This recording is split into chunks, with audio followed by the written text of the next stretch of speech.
Bon retour à tous. L'un des grands diplomates américains, l'ambassadeur Chas Freeman, est avec nous aujourd'hui. Il a également été ancien ambassadeur des États-Unis en Arabie Saoudite et ancien secrétaire adjoint à la Défense. Merci donc de revenir parmi nous. J'attends toujours avec impatience nos échanges. Eh bien, j'ai trouvé Wad Norquès très compliqué.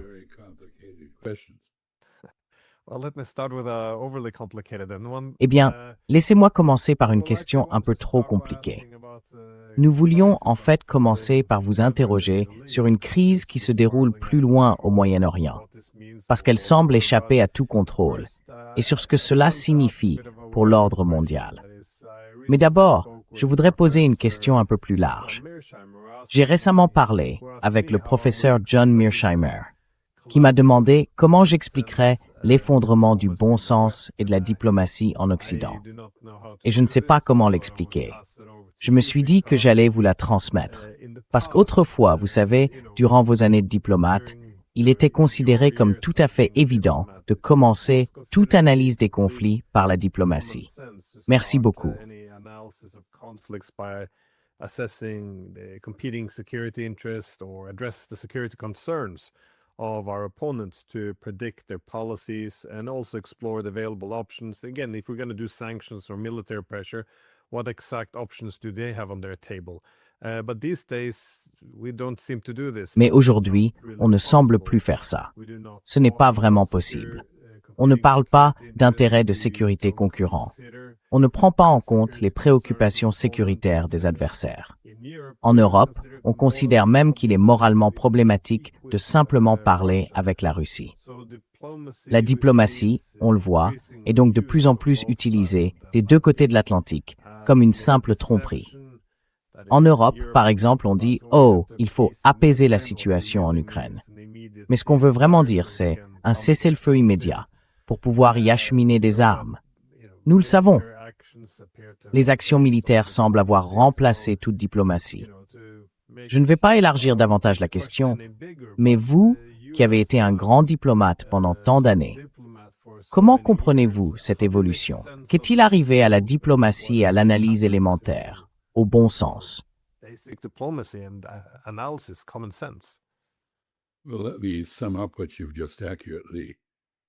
Eh bien, permettez-moi de résumer ce que vous venez de dire, à juste titre. La diplomatie est morte en Occident. Elle est bien vivante dans le Sud global. Et je m'attends avec confiance à ce qu'à un moment donné, nous redécouvrions ses mérites en Occident. Car sans elle, les choses continuent de se dégrader. Des gens sont tués, les coûts augmentent, l'économie est endommagée, la crédibilité politique se perd, toutes ces choses-là. Alors, pourquoi ça se produit-il? Je pense que c'est une manifestation des changements dans la politique des sociétés démocratiques, influencée par plusieurs évolutions. D'abord, la concentration des médias, qui sont désormais aux mains de grandes entreprises et qui, dans presque tous les pays occidentaux, servent maintenant servilement les intérêts de l'État. Ils se font les scribes de récits préfabriqués plutôt que des enquêteurs indépendants de la réalité. C'est une évolution. L'autre, c'est l'émergence des réseaux sociaux comme facteur principal de notre vie politique.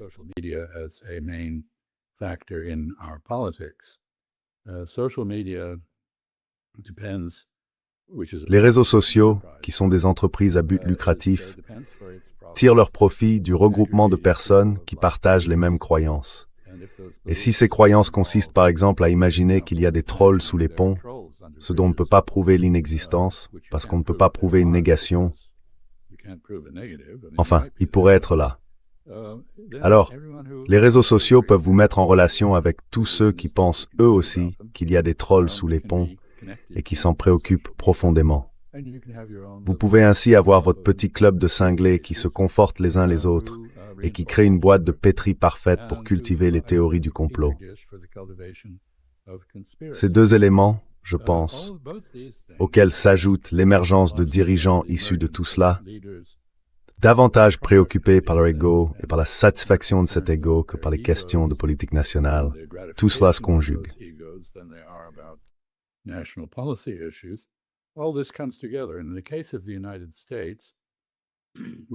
Dans le cas des États-Unis, nous avons fait assez célèbre, élu 2 fois à la présidence, un narcissique malfaisant. Il a essentiellement détruit le processus d'élaboration des politiques à Washington. Il a été remplacé par ses intuitions. Il ne respecte plus les règles, ni le droit international, et il affirme explicitement que la seule limite à ses décisions et à son comportement, c'est son propre jugement sur ce qui doit être fait. Il a donc aussi façonné notre service diplomatique.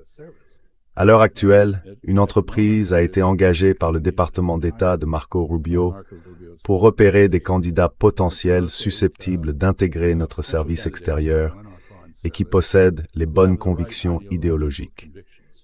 Pas des personnes qui comprennent les réalités étrangères, mais des personnes soumises à l'univers parallèle intérieur de notre politique. Dans ce contexte, ce n'est donc pas surprenant.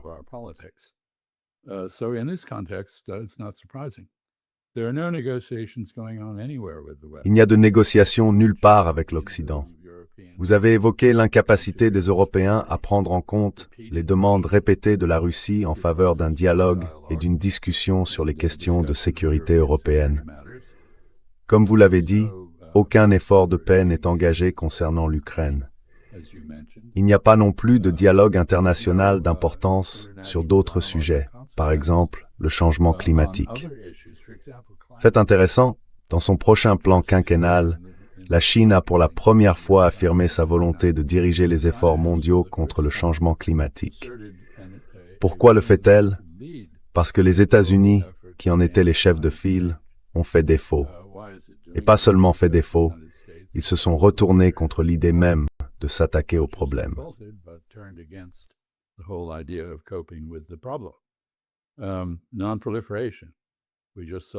La non-prolifération. Nous venons de voir les États-Unis conclure un accord avec l'Arabie saoudite qui a été immédiatement invalidé par l'ajout par Trump de nouvelles conditions, à savoir la normalisation des relations entre l'Arabie saoudite et Israël.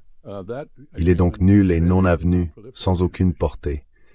Mais cet accord a mis en pièces le régime de non-prolifération que nous avions passé tant de temps à construire et à maintenir.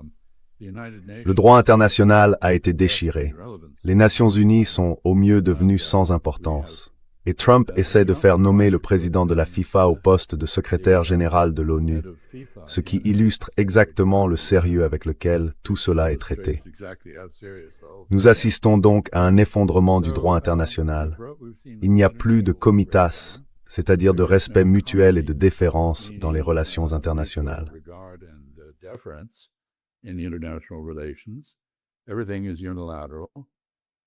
Tout est unilatéral.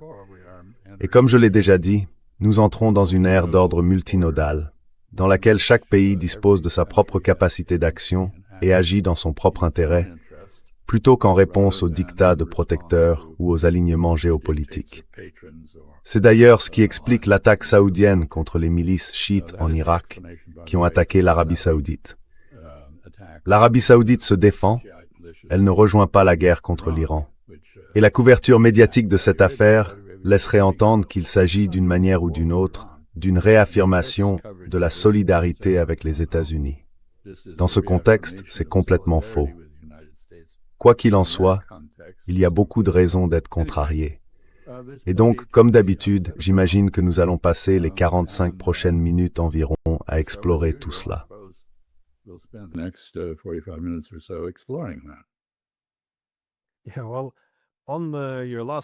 Oui, alors, sur votre dernier point, concernant l'impact de la répartition du pouvoir, c'est une explication qu'on entend souvent de la part de la Russie, en particulier du ministre des Affaires étrangères, Sergueï Lavrov.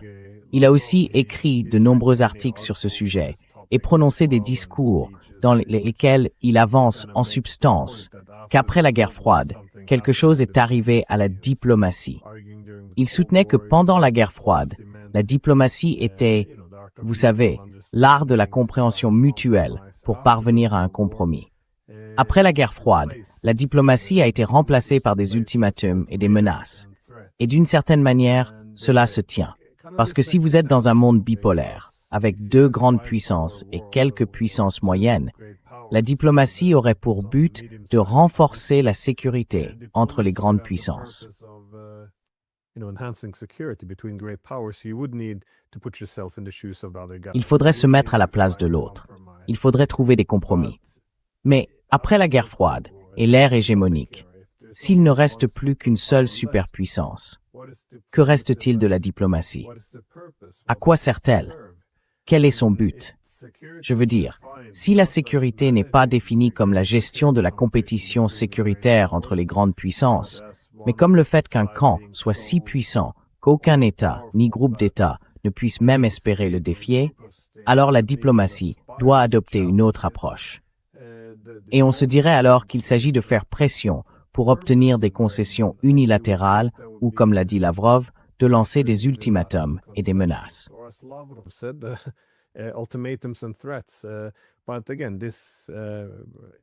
Mais encore une fois, même si ce serait destructeur, on pourrait penser que vous seriez en quelque sorte forcé de revenir en arrière, comme vous l'avez dit, si nous entrons dans un système multipolaire ou multinodal.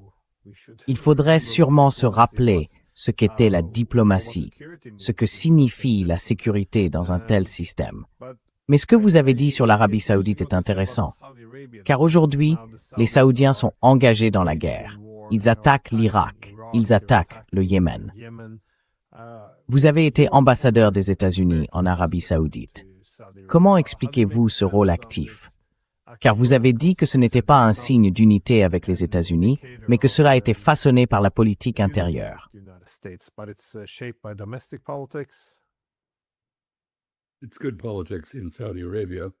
C'est une bonne opération politique en Arabie saoudite. Je pense que les Saoudiens ont mal vécu la retenue de leur pays face aux attaques de l'Iran, auxquelles il n'a pas riposté. C'est donc l'occasion pour le gouvernement saoudien de montrer qu'il est prêt à riposter lorsque cela a du sens et qu'il a riposté contre l'Irak. Évidemment, cela a créé une crise politique en Irak, ainsi qu'entre l'Irak et les États-Unis, puisque les États-Unis se sont joints aux attaques. C'est aussi l'occasion pour les Saoudiens, qui prenaient leur distance avec les États-Unis et limitaient les actions américaines menées depuis leur territoire contre l'Iran, de montrer qu'ils restent indispensables à toute position américaine dans la région et qu'ils sont prêts à coopérer dans des contextes limités.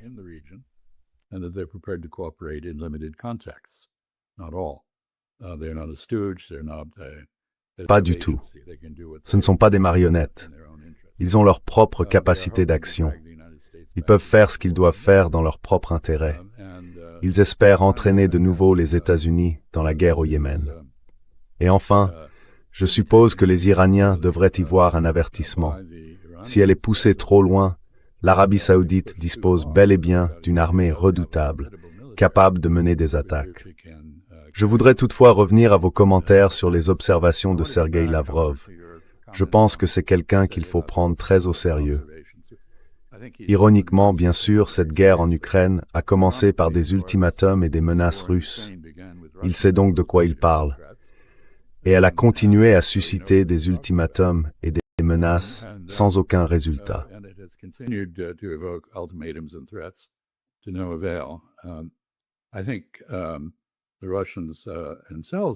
Je pense que les Russes eux-mêmes ont renoncé à la diplomatie avec les États-Unis. À l'évidence, ils ne pensent pas qu'il y ait le moindre intérêt à parler avec Witkoff et Kushner. Witkoff et Kushner partent pour Kiev, je crois. Je me demande ce qui en sortira.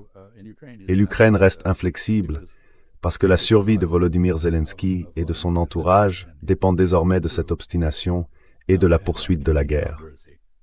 Donc, je pense que nous entrons dans une époque qui ressemblera à certains égards à l'équilibre des puissances en Europe au XIXe siècle, même si ce sera infiniment plus complexe.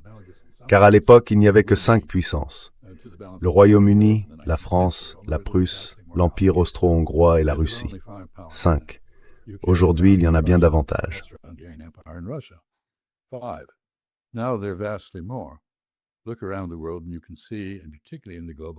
Regardez autour du monde, et vous voyez, en particulier dans le Sud global, toutes sortes d'interactions se développer qui contredisent le moment unilatéral et unipolaire qui a existé. Je pense que les États-Unis portent une grande part de responsabilité dans l'effondrement de la diplomatie, pour la simple raison que, historiquement, nous sommes séparés du reste du monde par deux grands océans. Nous avons rarement été attaqués. Une fois en 1812, puis en 1814 par les Britanniques, une fois en 1941 par les Japonais, une fois en 2001 par des gens du Moyen-Orient qui répondaient à nos attaques contre eux, des représailles. Mais, en règle générale, nous avons été isolés.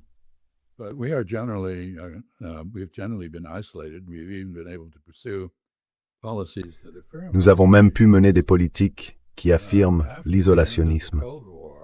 Après la fin de la guerre froide, je pense que les Américains ont conclu que la diplomatie, les relations étrangères en général, étaient une activité facultative. On pouvait en avoir ou pas. Et comme je vous l'ai sûrement déjà dit, je me souviens d'une remarque de John F. Kennedy. Il disait, « Si je fais une erreur en politique intérieure, cela peut me mettre dans l'embarras. Mais si je fais une erreur en politique étrangère, cela peut tous nous tuer. » Il y avait donc un sentiment des conséquences qui a disparu avec la fin de la rivalité nucléaire avec l'Union soviétique, puis avec la disparition de l'Union soviétique elle-même.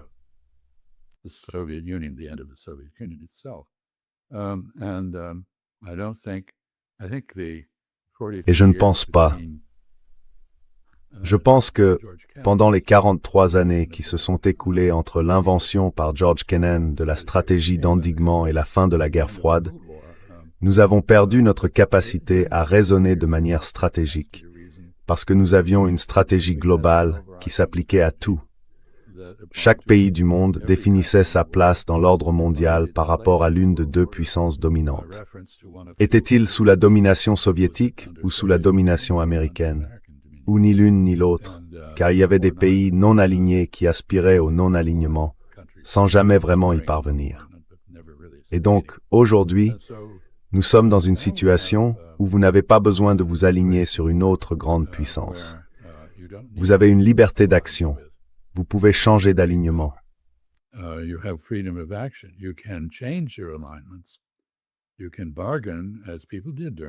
On peut négocier comme on le faisait pendant la guerre froide. Vous savez, si vous me donnez assez, je m'alignerai sur vous. C'était une règle très courante de la diplomatie durant la guerre froide. Elle est de retour, non pas dans le contexte de la rivalité entre superpuissances, mais dans celui d'un système multinodal, où l'on peut avoir une relation politique forte avec un pays et une relation économique très faible, ou une relation économique forte et une mauvaise relation militaire. Et on peut être culturellement proche tout en étant éloigné l'un de l'autre, comme le sont devenus les Canadiens et les Américains. Alors vous savez, je me demande par exemple, quel type de relations politiques les États-Unis ont-ils aujourd'hui avec le Danemark par rapport à leurs relations économiques et militaires?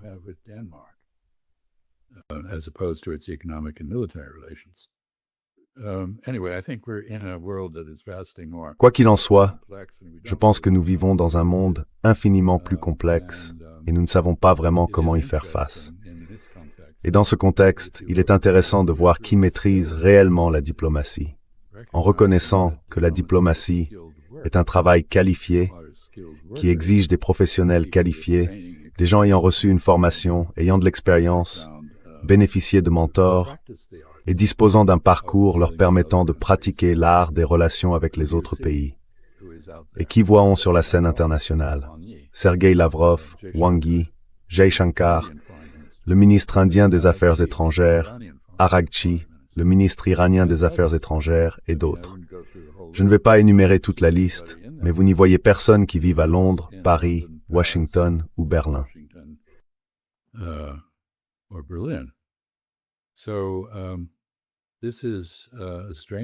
Nous vivons donc une période étrange, une période de transition. Je suppose que cette transition mènera à une renaissance de la diplomatie, parce que gérer des équilibres de puissance plus complexes qu'une simple fonction de 5 puissances exigera un niveau de compétence absolument essentiel à la survie des nations. Et là, Glenn Dyson, si vous me permettez, juste pour conclure, j'ai un ami à Guangzhou, dans le sud de la Chine, qui a passé 35 ans à traduire en anglais un classique chinois de l'art de gouverner, intitulé « Le miroir de l'histoire ». En chinois, c'est le Ziji Tongjian, et il compte 35 volumes en anglais. Ce n'est pas un recueil mineur d'enseignements.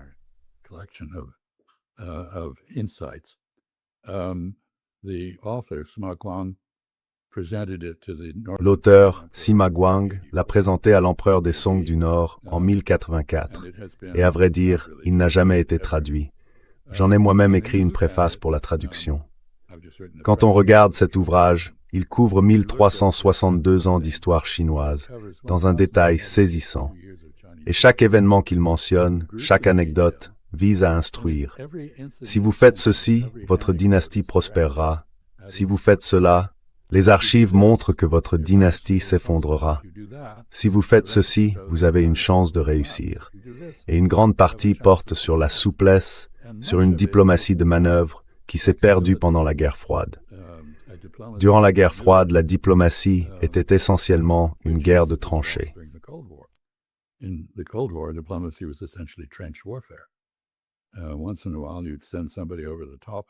De temps en temps, vous envoyez quelqu'un de l'autre côté en espérant qu'il survive pour venir vous raconter. Mais de manière générale, vous teniez la ligne. Et ça, c'est fini. C'est fini. Nous vivons désormais dans un monde de grande confusion, de désordre, sans ligne fixe. Et comme je l'ai dit, les pays de puissance moyenne, les petits pays, les grands pays, ont tous, dans une certaine mesure, une liberté de choix. Donc j'observe ce qui se passe avec les BRICS, avec l'Organisation de coopération de Shanghai, avec l'initiative des nouvelles routes de la soie. Tout cela est lié à la Chine, bien sûr, mais c'est bien plus que cela. Et ces initiatives créent un nouveau monde, un nouvel ordre, d'une certaine manière, dont la nature exacte reste encore à déterminer.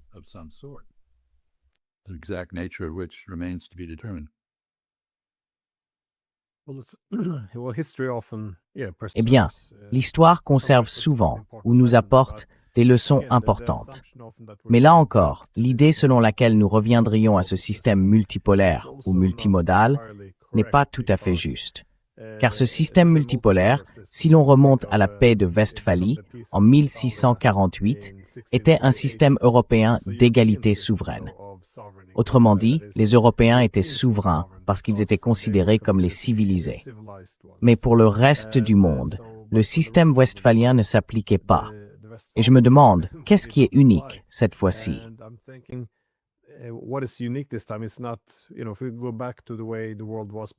Si l'on revient au monde d'avant 1945, c'était un monde de multipolarité occidentale, avec la Russie bien sûr, parmi ce groupe de grandes puissances. Mais aujourd'hui, c'est la première fois que l'on a réellement un monde interconnecté à l'échelle mondiale, avec tous ces différents centres de pouvoir qui essayent de travailler ensemble. Ce sera donc très différent de ce que nous avons vu en 1945, comme vous l'avez dit. Ce sera beaucoup plus compliqué. Et je pense que les responsables politiques ont souvent du mal à l'apprécier, parce que j'entends souvent chaque fois que les Saoudiens se tournent vers la Chine, ou que la Turquie se tourne vers la Chine ou la Russie, on suppose toujours « Ah, est-ce qu'ils rejoignent un bloc dirigé par la Chine ou un bloc dirigé par la Russie? Est-ce qu'ils nous quittent ?»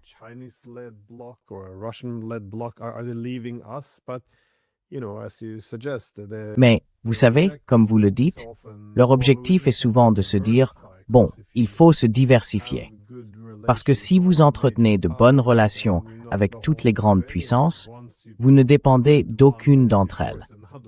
Dès lors que vous épousez l'une et que vous divorcez d'une autre, vous appartenez en quelque sorte à une seule. Donc je pense que votre façon d'évaluer les intérêts de ces puissances semble peut-être brouillée par l'idée, héritée de la guerre froide, qu'elles doivent s'allier à un autre bloc. Mais encore une fois, dès qu'elles font cela, elles perdent essentiellement leur valeur aux yeux de toutes les grandes puissances. C'est pourquoi je me demandais comment vous voyez, au fond, cette période de transition, comme vous l'appelez. À quoi ressemble le nouvel ordre mondial? Oui.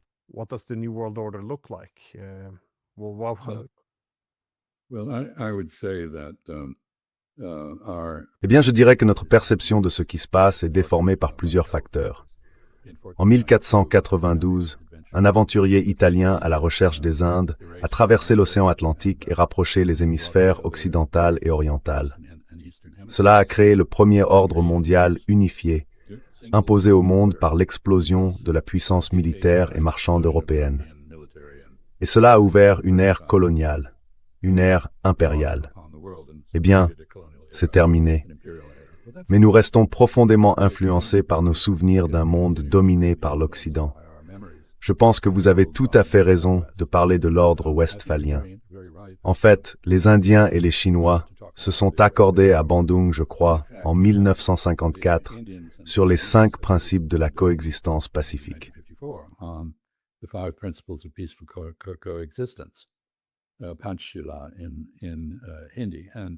Le Panchshila en hindi. Et cela constitue essentiellement une synthèse des principes westphaliens. En somme, le cadeau de l'Occident au monde, en matière d'ordre mondial, a été l'acceptation par le monde de ces principes westphaliens. Mais ces principes mettent l'accent sur la souveraineté individuelle des participants à cet ordre. Et c'est ce que nous voyons aujourd'hui. La question est donc la suivante. Pouvons-nous voir que c'est bien ce qui est en train de se passer? Nous, en Occident, je pense que si nous ne percevons pas correctement ce qui se passe, et si nous ne comprenons pas qu'il s'agit à la fois d'une répudiation de notre pouvoir et d'une réaffirmation de nos principes, alors nous commettrons des erreurs qui pourront nous nuire.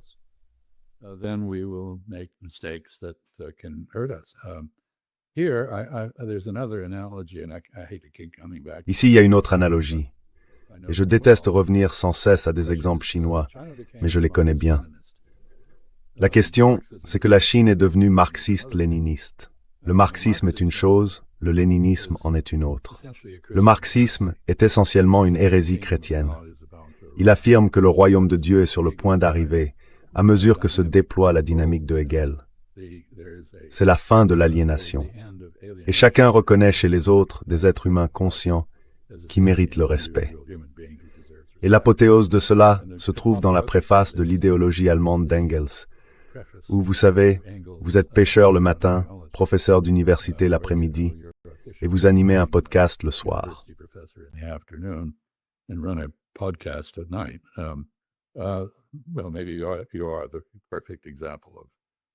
Eh bien, vous êtes peut-être l'exemple parfait de ce genre de choses. Quoi qu'il en soit, Marx a une vision linéaire de l'histoire, qui est très chrétienne.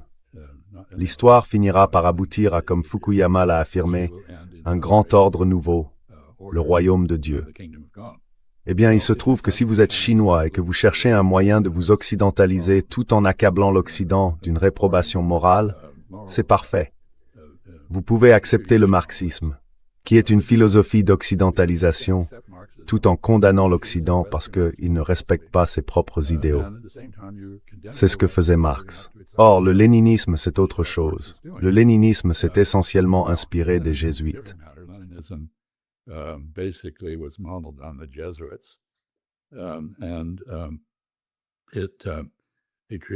Et cela a créé une manière magnifiquement efficace de mettre en œuvre un régime totalitaire.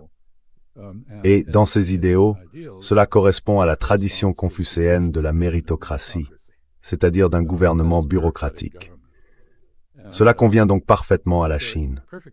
Et bien sûr, les Chinois sont désormais allés au-delà de Marx et affirment même qu'il est un spécialiste des sciences sociales, le premier véritable spécialiste des sciences sociales. Et, en tant que scientifique, les hypothèses qu'il a formulées doivent être ajustées à mesure que des perceptions plus exactes de la réalité viennent les corriger. Bref, nous avons là un transfert très intéressant de connaissances occidentales dans un contexte différent. Et vous savez, je pense que l'état de droit est une autre chose que nous avons transférée. Regardez le Japon, par exemple.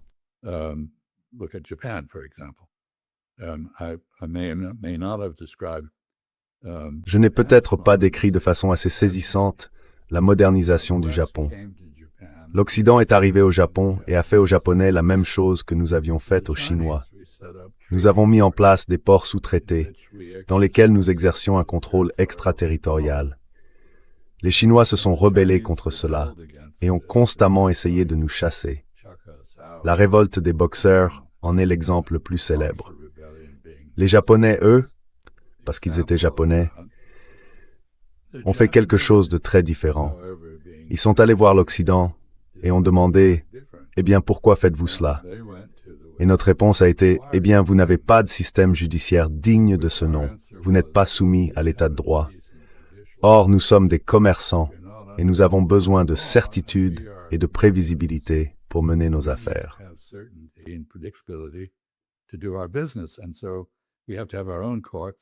Et donc nous devons avoir nos propres tribunaux parce que les vôtres sont corrompus et imprévisibles.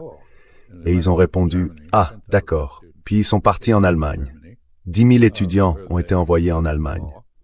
Là-bas, ils ont étudié le droit, traduit mot à mot le code civil allemand en japonais, puis ils sont tous rentrés au Japon. Et un jour, les tribunaux ont ouvert. Les juges ont siégé, les avocats se sont présentés devant eux après avoir ouvert leur cabinet. Les greffiers, formés au système allemand d'administration de la justice, ont pris leur place. Alors les Japonais ont dit aux Européens et aux Américains, « Bon, maintenant, quelle est votre excuse ?» Et personne, sauf les Belges, n'en avait une.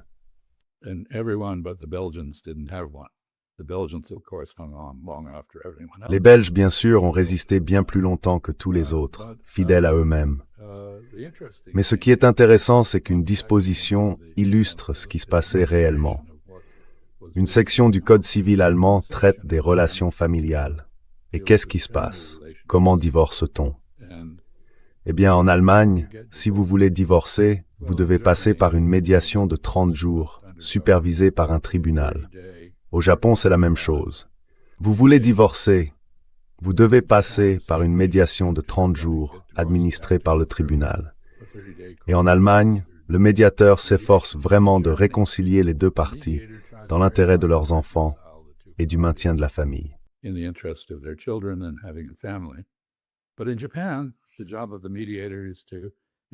Mais au Japon, le rôle du médiateur est d'encourager une séparation à l'amiable et de finaliser le divorce. Ainsi, une même disposition juridique produit des effets exactement opposés dans deux cultures différentes. Et je pense qu'on voit aujourd'hui que le tiers-monde, le monde non occidental, après avoir assimilé de nombreuses idées occidentales, les applique de façon très originale. Et nous devons nous y habituer. Nous ne sommes plus aux commandes. Et vous savez, nous devons comprendre des concepts civilisationnels comme ceux qui existent en Iran. L'un des aspects les plus lamentables de nos politiques à l'égard de l'Iran, je parle ici des États-Unis, c'est l'absence totale de compétence ou de compréhension de la culture iranienne.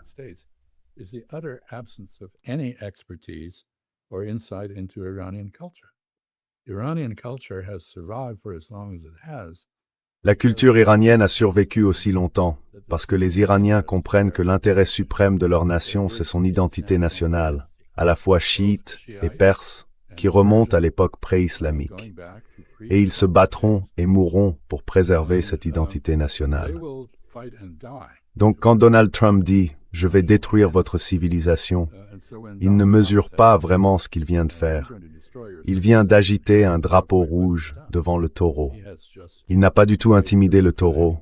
Au contraire, il l'a encouragé à charger. Je vais m'arrêter là, mais je pense que vous avez tout à fait raison.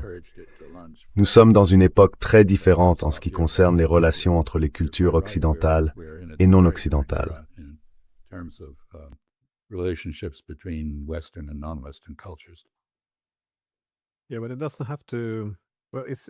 Oui, mais ce n'est pas forcément nécessaire. Enfin, il semble quand même qu'il soit encore possible de parler le même langage. Parce que, là encore, on voit beaucoup d'exemples venant de Chine. Mais quand il parle de ce partenariat civilisationnel mondial, de toutes ces choses-là, encore une fois, pour moi, ça paraît très westphalien. Autrement dit, l'idée générale, c'est que leur civilisation est distincte. Mais à Westphalie, nous sommes aussi convenus que toutes les cultures et tous les États européens étaient culturellement distincts, et que cette spécificité culturelle renforçait en substance le concept de souveraineté. Autrement dit, nous gouvernerons cela. Et c'est ce que disent les Chinois. Nous sommes une civilisation distincte. Personne ne nous dira comment la développer, parce que nous devons le faire selon nos propres valeurs.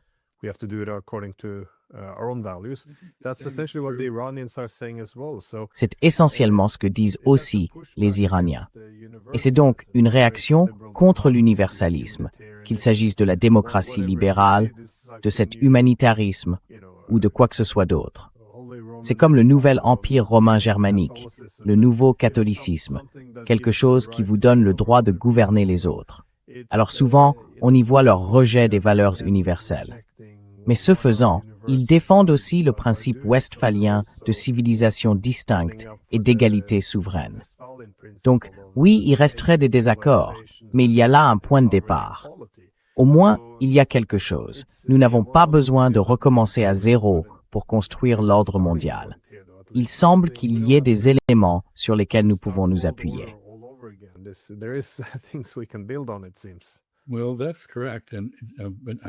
Eh bien, c'est exact. Et je pense que vous saisissez bien cette dualité. D'un côté, l'accent mis sur l'autonomie souveraine, de l'autre, la volonté de reconnaître l'autonomie souveraine des autres comme une idée importée d'Occident. Je veux dire, lorsque l'Occident est allé pour la première fois en Chine, à la fin du XVIIIe siècle, avec par exemple la mission britannique Macartney, les Britanniques ont tenté d'appliquer les principes westphaliens aux relations avec la Chine, et les Chinois ont rejeté cela. Aujourd'hui, ironiquement, ce sont eux qui défendent le plus fermement ces principes.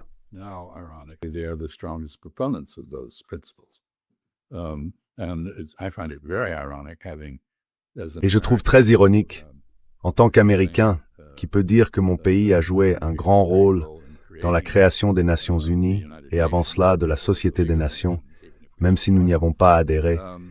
Je trouve donc ironique que nous soyons maintenant opposés à cette organisation et que ceux qui en étaient extérieurs, à savoir les Chinois, en soient désormais les plus fervents défenseurs. Et je trouve également ironique qu'il faille prendre au sérieux les références russes au droit international, alors qu'on ne peut pas le faire à l'heure actuelle dans le cas de mon propre pays. Donc oui, c'est une situation très déroutante, mais dans laquelle, comme je l'ai dit, nous avons fait des choses involontairement.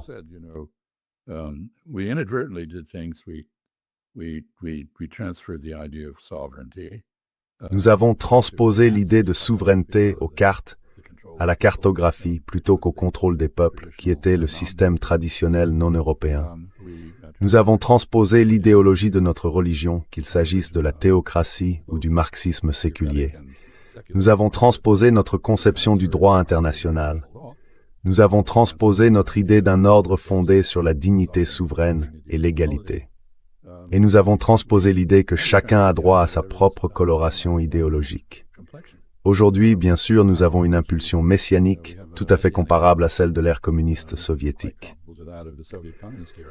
Vous savez, si vous voulez avoir de bonnes relations avec nous, vous devez être comme nous. Ça ne marchera pas. Donc nous en sommes là. Enfin bref, si vous voulez parler de l'actualité, on peut le faire. Oui.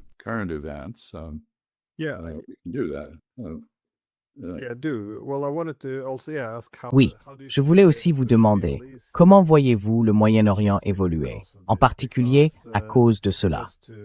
Parce que, pour revenir sur le sujet précédent, disons que depuis 500 ans, le monde entier s'est en grande partie construit autour de l'Occident. À partir du XVIe siècle, il y a eu les empires de comptoirs commerciaux. Ils se sont développés pour devenir de véritables empires. Puis, au XXe siècle, on est passé à des systèmes d'alliances, mais qui conservaient encore certains traits néocoloniaux. Mais que se passe-t-il aujourd'hui au Moyen-Orient? Voyez-vous les évolutions là-bas comme la formation d'un monde post-occidental? Parce que là encore, l'Irak. Enfin, ça ne me surprendrait pas que l'Irak tente d'absorber le Koweït demain.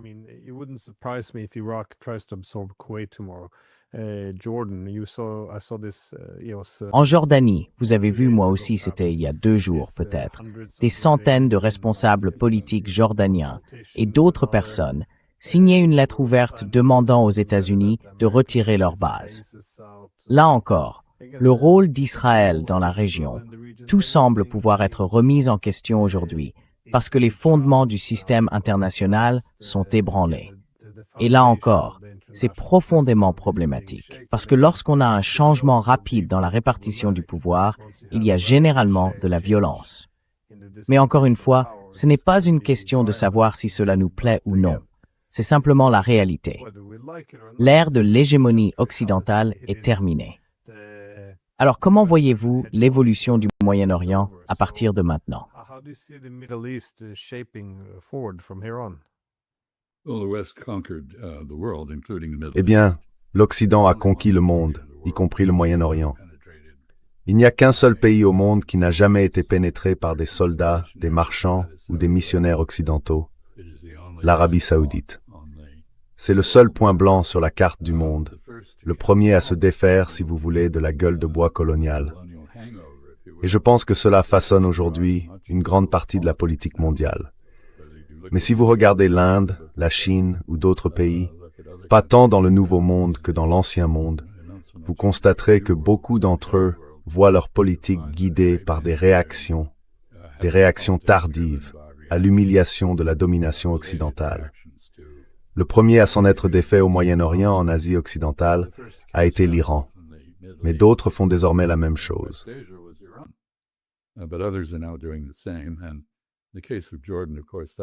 Et dans le cas de la Jordanie, bien sûr, c'est une démocratie constitutionnelle.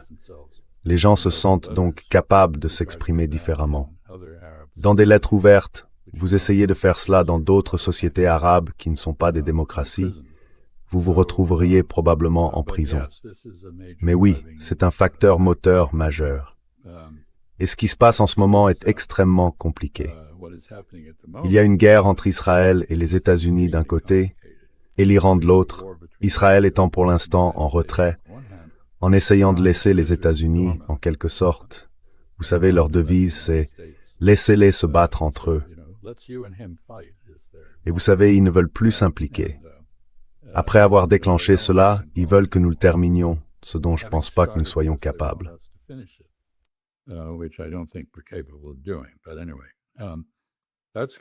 Mais quoi qu'il en soit, tout cela est en cours, et nous pouvons entrer dans les détails. On assiste à un regain du conflit saoudien avec le chiisme en Irak, c'est-à-dire avec des mouvements alignés sur l'Iran. On dit qu'ils sont soutenus par l'Iran, ce qui n'est pas tout à fait exact. Des mouvements alignés sur l'Iran, y compris Ansar Allah, les Houthis, au Yémen. Les Israéliens sont déchaînés à Gaza. Donald Trump vient d'annoncer un accord selon lequel le Hamas accepterait de se désarmer, ce qui n'a absolument rien de nouveau. Le Hamas a toujours été disposé à se désarmer si Israël se retirait de Gaza et lui permettait d'exercer son droit à l'autodétermination. Et cela reste la position du Hamas. Donc je suis désolé de le dire, cela ressemble beaucoup au mania de l'immobilier que Donald Trump prétend être.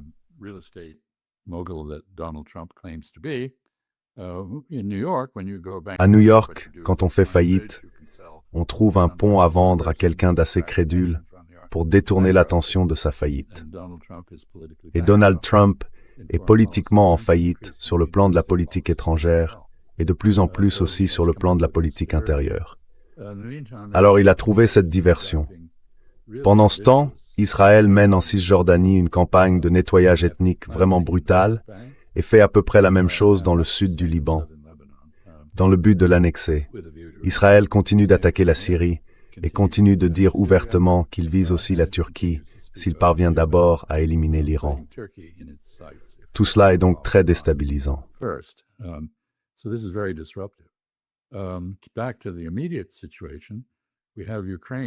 Pour revenir à la situation immédiate, nous avons l'Ukraine qui attaque un navire iranien dans la mer Caspienne. Cela étend la guerre entre l'Ukraine et la Russie à un espace qui en avait été épargné. Et cela relie sans doute les deux conflits, la guerre contre l'Iran et la guerre en Ukraine. Et vraisemblablement, lorsque les Ukrainiens ont attaqué ce navire dans la mer Caspienne, ils bénéficiaient du soutien des services de renseignement occidentaux.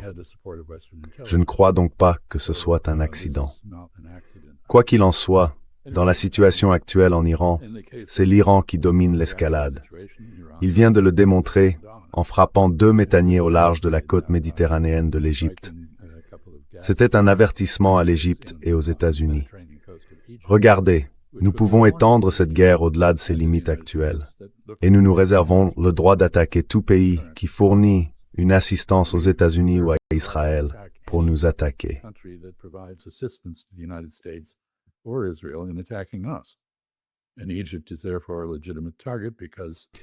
Et l'Égypte est donc une cible légitime, parce qu'elle revendique une alliance avec les États-Unis, même si cette alliance n'a pas été active contre nous. C'est donc un avertissement. L'Iran contrôle le détroit d'Ormuz. Les États-Unis ont stupidement décidé de renforcer le blocus du détroit d'Ormuz, alors que nous manquons de pétrole brut acide pour produire du diesel et du carburant aviation, et que les prix mondiaux de l'énergie sont sur le point de s'envoler à cause des pénuries. Nous sommes complices de la création de ces pénuries, ce qui pourrait être politiquement désastreux pour Donald Trump et son administration lors des élections de mi-mandat.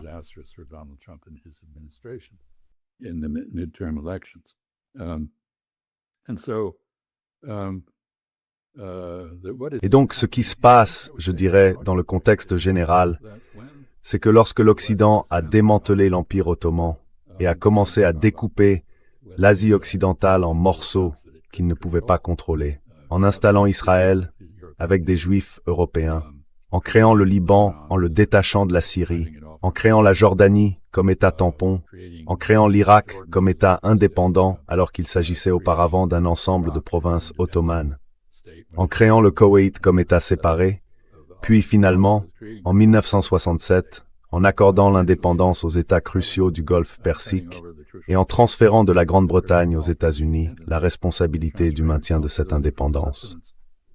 Toutes ces choses ont créé une situation de turbulence permanente en Asie occidentale. Il n'y a pratiquement pas eu une année sans massacre de masse, sans génocide, sans guerre, sans rébellion. Pensez aux pauvres Kurdes, qui ont été impliqués dans de multiples rébellions ayant échoué. Et donc la condition normale de cette région après l'Empire ottoman, c'est un état d'anarchie. Et c'est là où nous en sommes de nouveau. Nous y sommes revenus. Donc la guerre ne se termine pas.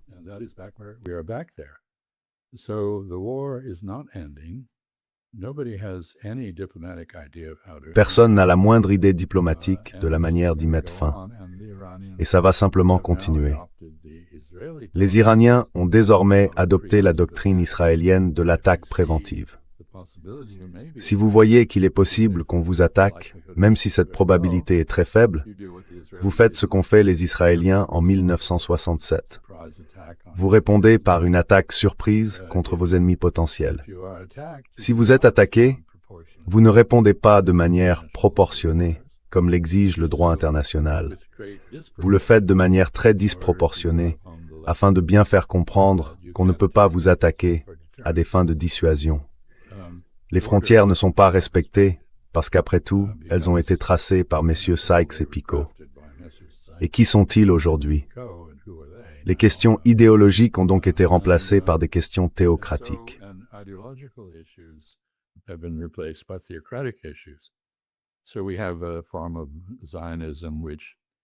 Nous avons donc une forme de sionisme qui ne ressemble à rien tant qu'à l'État islamique dans son rapport à l'islam. Le sionisme, par rapport au judaïsme, est très similaire à l'idéologie de l'État islamique par rapport à l'islam. Voilà où nous en sommes, et ça ne va pas disparaître.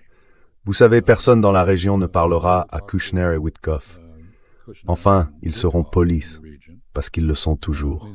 Mais les Iraniens n'ont aucun intérêt à reprendre un dialogue diplomatique, parce qu'ils ont appris à leurs dépens qu'il s'agit soit d'une tromperie, soit d'un détour par rapport à la réalité. Et ils ont dit explicitement qu'ils ne parleraient pas tant que les États-Unis n'auront pas effectivement appliqué les éléments du soi-disant protocole d'accord auquel ils ont souscrit. Cela inclut le retrait des Israéliens du Liban.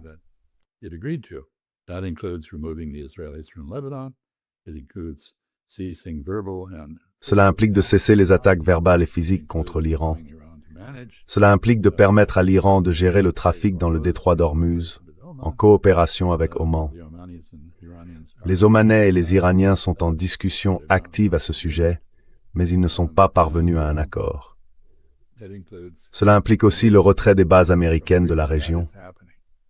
C'est ce qui est en train de se produire.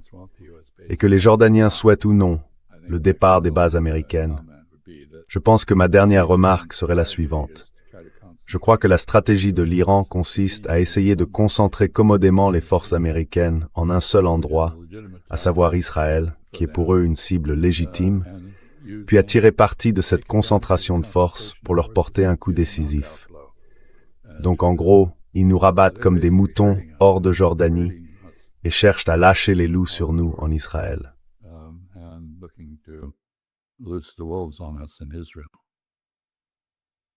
Just last question, because Juste une dernière question. Parce que si je me mettais à la place de Trump, c'est une situation très difficile. Oui, une situation qu'il a lui-même créée, mais elle reste difficile. Il n'y a pas de voie convaincante vers la victoire, ni même vers un retour au statu quo antérieur. En effet, s'il finissait par se retirer ou par accepter quelque chose comme un nouveau protocole d'accord, cela impliquerait que le détroit d'Ormuz passe sous contrôle administratif iranien. Cela remettrait en cause, voire mettrait complètement fin à l'architecture de sécurité régionale des États-Unis et à leur système d'alliance.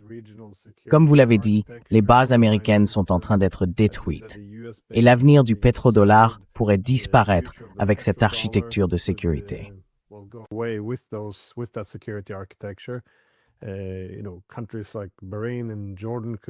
Des pays comme Bahreïn et la Jordanie pourraient connaître des révolutions et rompre leurs liens avec les États-Unis.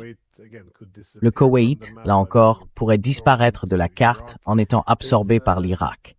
Ce n'est plus seulement une question régionale. Cela remet en cause tout le rôle des États-Unis dans le système international.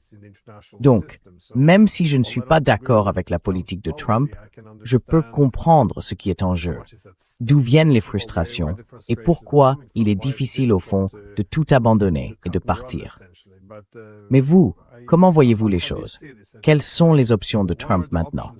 Parce que là encore, sans cautionner ses politiques, je peux comprendre la situation difficile dans laquelle il s'est mis. I can appreciate the difficult situation he has put himself in, though. He has turned the Strait of Hormuz into a straitjacket. Il a transformé le détroit d'Ormuz en camisole de force. Il ne peut plus bouger. Il n'a pas d'autre option que de répéter celle qu'il a employée contre les Houthis. Après un an de rodomontade, de bruit, de fureur et de bombardements, il est simplement parti en proclamant la victoire. Je ne pense pas qu'il puisse faire autre chose à ce stade. Une chose se produit en ce moment que je n'ai pas mentionnée, et qui fait évidemment partie intégrante de la stratégie iranienne, l'usure des munitions et des équipements de défense américains. On en est arrivé au point où les militaires américains conseillent au président d'arrêter cette guerre parce qu'elle affaiblit la position américaine à l'échelle mondiale. J'ajouterais qu'elle a aussi affaibli l'influence américaine à l'échelle mondiale, tant sur le plan politique qu'économique.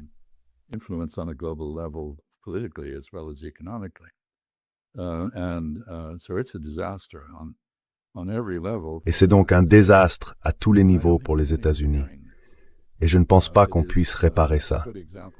C'est un bon exemple de ce que produit une action militaire sans stratégie, de ce que produit une politique étrangère sans diplomatie, de ce que produit une diplomatie militaire menée par des amateurs et par des personnes qui ne sont pas dignes de confiance. Il y a donc une impasse, et cette impasse favorise l'Iran. Et je pense que c'est une très mauvaise situation, à bien des égards. De nombreux pays ont beaucoup à perdre, y compris le vôtre, la Norvège, mais aussi d'autres grandes puissances commerciales. La plus grande puissance commerciale au monde, aujourd'hui, c'est la Chine. L'Union européenne est une grande puissance commerciale, le Brésil également, et ainsi de suite. Ces pays, tous ces pays, le monde entier a intérêt à limiter les dommages causés par cette guerre à la liberté de navigation dans le détroit d'Ormuz.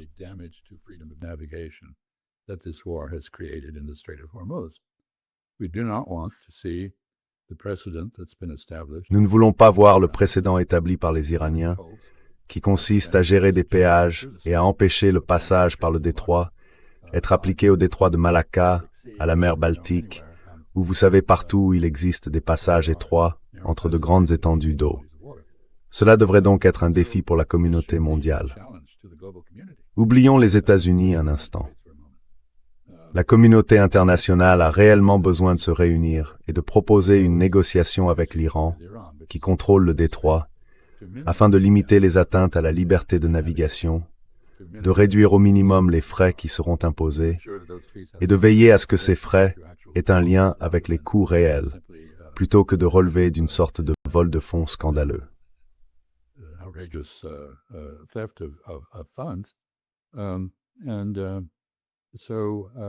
C'est donc un défi. Et là, on revient à la question que vous avez soulevée au début. Où est la diplomatie? Elle n'est pas là. Si les Européens ne peuvent pas parler aux Russes et ne savent apparemment pas comment parler aux Chinois, on assiste à l'effondrement des relations économiques entre l'Europe et la Chine. S'ils n'en sont pas capables, alors évidemment on ne peut pas compter sur eux pour faire quoi que ce soit concernant le détroit d'Ormuz. Et oui, je pense que c'est quelque chose qui pourrait vraiment, vous savez, rassembler le monde, parce que c'est un intérêt commun. Pourtant, ce n'est pas perçu ainsi, et ce n'est pas poursuivi dans ce sens. À la place, ce qui se passe, ce sont des rodomontades et des bombardements, et ça ne marche pas.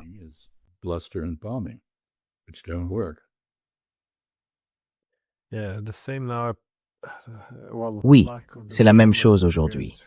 Eh bien, ce manque de diplomatie semble aussi s'étendre à la Chine. Autrement dit, au lieu de faire de la diplomatie, même les Européens, qui n'ont pas vraiment beaucoup de cartes à jouer face aux Chinois, arrivent quand même avec des ultimatums et des menaces. C'est un peu étrange à voir, parce que les Chinois ont beaucoup d'atouts en main, et pourtant, la formule ne semble pas changer. C'est toujours le même langage condescendant. Ce sont toujours des tentatives pour dicter les consignes.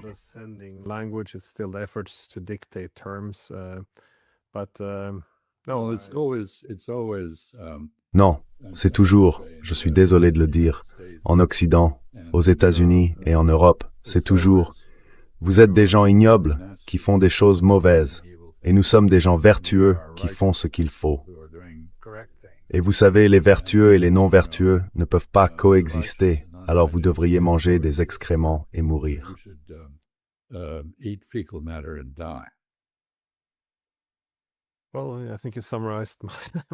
Eh bien, je pense que vous avez parfaitement résumé ma pensée sur la diplomatie. Par ailleurs, je pense que cette guerre d'usure que vous avez évoquée avec l'Iran, ou l'usure des armes américaines, est probablement bien accueillie par la Russie et la Chine. En Russie, ces armes étaient censées servir à combattre les Russes, et certaines d'entre elles seraient idéalement utilisées dans une future guerre avec la Chine.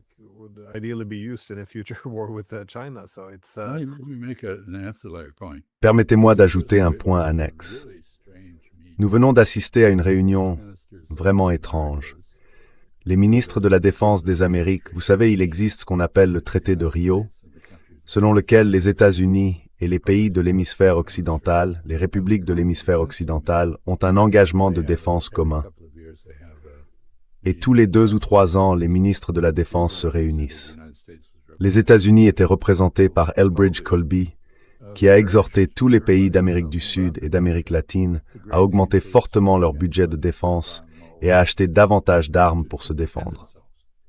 Mais l'ironie, c'est que le seul pays qui les menace, ce sont les États-Unis. Il les encourage donc à s'armer contre l'Amérique en dépensant plus d'argent dans l'armement américain. Je pense qu'ils pourraient très bien retenir le message, mais confier leur commande ailleurs. Donc vous savez, on n'invente pas ça, c'est vraiment tout simplement bizarre.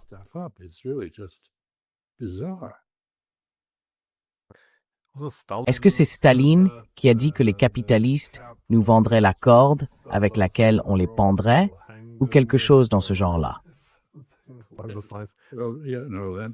Non, c'était Lénine, pardon. Bref, continue comme tu fais, Len, pas de souci. Eh bien, merci beaucoup pour votre temps et pour votre analyse. Merci.